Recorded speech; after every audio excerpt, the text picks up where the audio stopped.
Look at this beauty. And slice that. So again, similar, quite a soft and slightly tacky on the outside cheese, so kind of mozzarella type.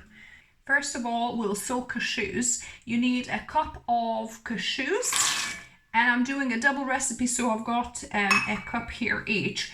And all you want to do is to pour boiling water on your cashews and leave it for about 20 to 30 minutes. If you want an even faster soak method, you can boil the cashews for 5 minutes. And if you're not rushed for time, you can soak these overnight. Now I have drained my soaked cashews and I'm gonna add them to my blender. Now we're gonna add our powders. So I've got a teaspoon of onion powder, half a teaspoon of garlic powder. I'm gonna add 3/4 of a teaspoon of salt, because we're gonna use some miso paste. If you don't use miso paste, then add a teaspoon of salt here. Then it's optional, but I add 1 tablespoon of potato starch and 2 tablespoons of tapioca starch. You could use just all of that as tapioca starch. So we're gonna be 3 tablespoons altogether. I'm gonna use 1 teaspoon of kappa carrageenan.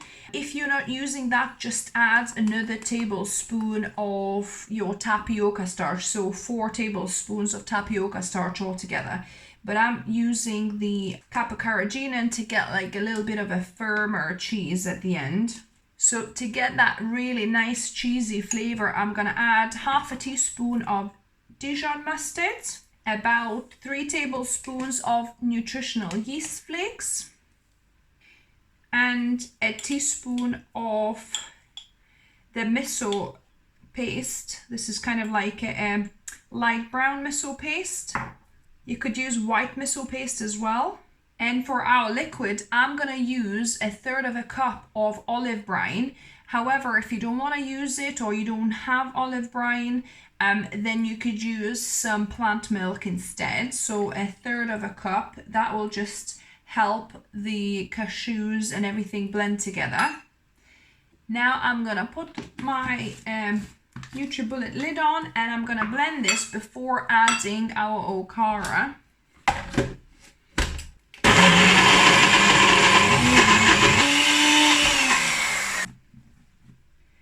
So it is quite a thick paste. Because my Okara is quite dry, I'm just gonna add another 1/4 cup of plant milk to this.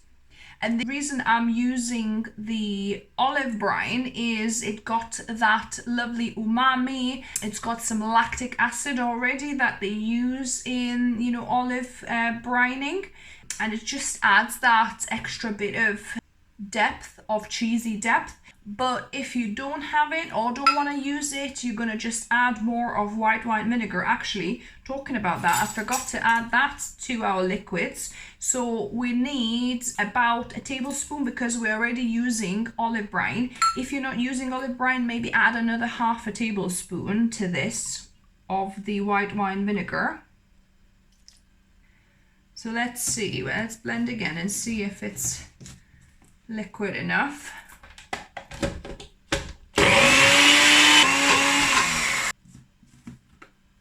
Yeah, I think I need a little bit more liquid since my Okara this time is quite dry and we're gonna be cooking this. It's fine, it's fine to add a little bit more liquid. I'll add some more soy milk. So this is my delicious homemade soy milk. I'll link above and down below how you can make it at home so easily. I never buy soy milk anymore in the supermarkets. So I'm gonna add half of that, so about 2 tablespoons, well actually no, it's about 3 tablespoons, about half of the 1/3 cup I've got. And I'm gonna blend until smooth.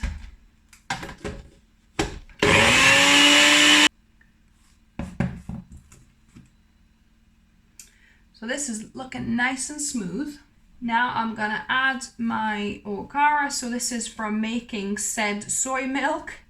If your Okara is wetter than this, then you might not need the extra liquid, but I'm gonna add the last bit of soy milk here. So altogether I've added 2/3 of a cup of liquid. One of this was olive brine, as you saw, and this one is soy milk. So about up to 2/3 of a cup of liquid. And to make sure I have enough liquid to blend it as smooth as possible and for our cooking, I'm adding another couple of tablespoons. So all in all, I've added a whole cup of liquid. So it can either be a mix of green olive brine with some plant milk or just a cup of plant milk, up to a cup.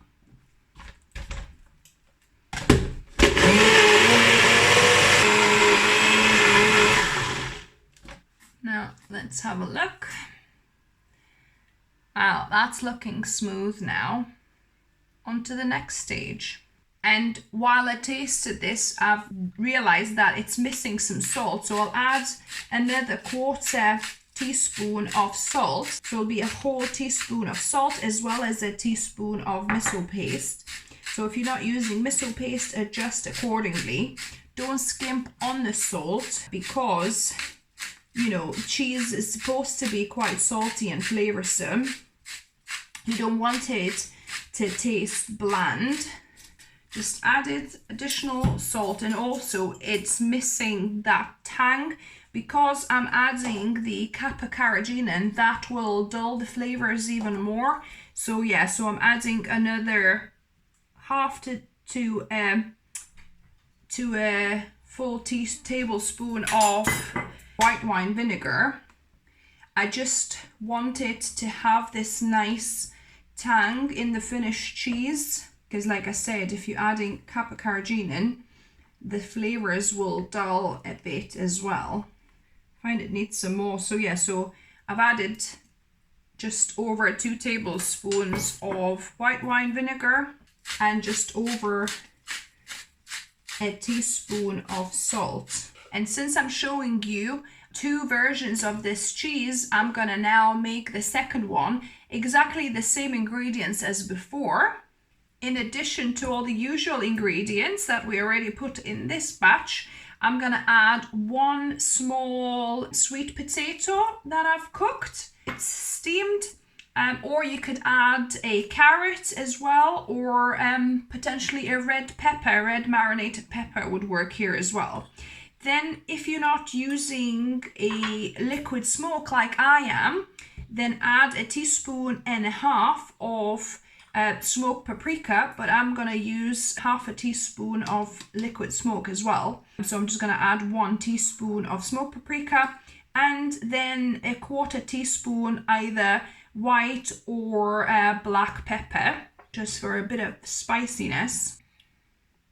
So the liquid smoke, about 1/2 teaspoon, just for that stronger smoky taste. And I'm gonna blend without Okara first again.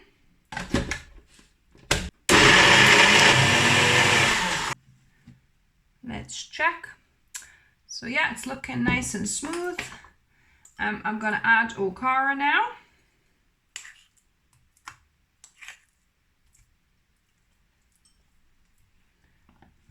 And we're gonna blend again.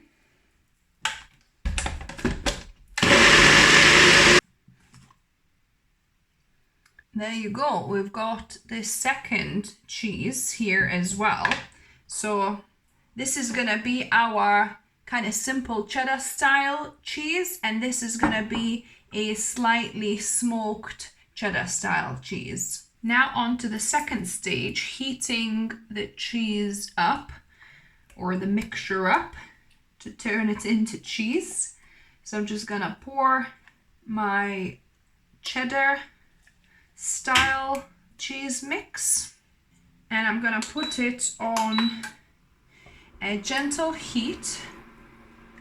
And once it starts kind of thickening, I've got my whisk to just make sure it's kind of nice and incorporated and glossy. So basically our goal is to get this to a boil and to thicken up, and then we'll pour it into my prepared glass mold here. And make sure you're mixing it quite often so that it doesn't get burnt on to the bottom, as it tends to, because especially of Okara as well and all the starches we've added. So yeah, you need to keep on mixing. As you can see, it's starting to get a little bit lumpy at the bottom. That's just normal. It'll all smooth out, don't worry. So it's definitely starting to thicken up quite substantially now. It's starting to slightly bubble too. So I'm just gonna use my spatula now to smooth all these lumps out. So we're just trying to get this to a proper boil, and as you can see, there's bubbles already. Since it's really thickened now and its bubbles are popping up, I'm calling this done. So now work quickly to add it to your glass container before it starts setting on you.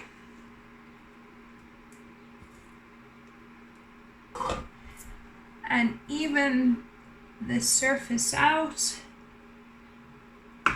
as best as you can.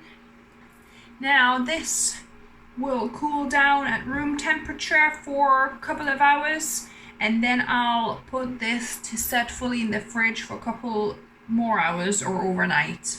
Now the same process with my smoked cheddar cheese mix, but I'm adding a little bit more salt to this one because we added that additional sweet potato there. So it needs that bit of extra saltiness to be flavorsome enough. And then give it a good mix. And again, I'm heating it on gentle. Again, the same principle, keep on mixing so it doesn't stick to the bottom. Yeah, it's coming together more into like a one mass. So I'm just gonna switch it off, and then again take your glass container, move quick. Look at this beauty. We got more cheese in this container because we added that one sweet potato. So level the top out the best you can. This now cools at room temperature, slightly covered so it doesn't dry out too much, and then once it's cool enough to put in the fridge, it'll rest in the fridge for 2 or 3 hours or overnight. Oh, and I almost forgot to say, you need about a cup to a cup and a quarter of Okara per recipe. Now the best bit, the moment of truth. The cheese has set in the fridge overnight. And let's see what we've got. Yeah, that's feeling quite firm. So let's invert that. Might need to pry it out initially, just slightly from the edges. So it is quite soft at the bottom at least. We'll see what's it like throughout the cheese.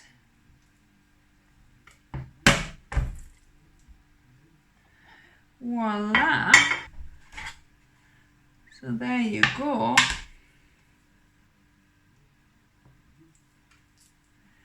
So it's kind of soft, a little bit flexible, mozzarella type style cheese. If you wanted it set harder, you would probably need to add 2 or 3 teaspoons of agar to this. But yeah, it's a nice kind of soft type cheese. If you left this in the fridge to kind of set a little bit like that uncovered, it would kind of set a little bit harder for you. I'll pry that off. That seems to be a little bit cleaner coming off.